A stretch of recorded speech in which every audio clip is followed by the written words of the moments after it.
તેલંગાણાના હૈદરાબાદમાં ભારે વરસાદ વરસી રહ્યો છે। શહેરના અનેક વિસ્તારમાં પાણી ભરાઈ ગયા।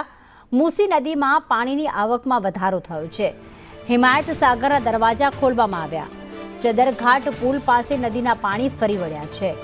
તો હૈદરાબાદમાં ધોધમાર વરસાદ વરસી રહ્યો છે। શહેરના અનેક વિસ્તાર પાણીના હવાલે થઈ ચૂક્યા છે। તેલંગાણાના હૈદરાબાદમાં વરસાદ વરસતા મૂસી નદીમાં પાણીની આવક વધતા ઠેર ઠેર પાણી ભરાવાના દ્રશ્યો સામે આવ્યા છે। અનેક વિસ્તાર એવા છે હૈદરાબાદના કે જ્યાં હજી પણ જળબંબાકાર જેવી સ્થિતિ છે।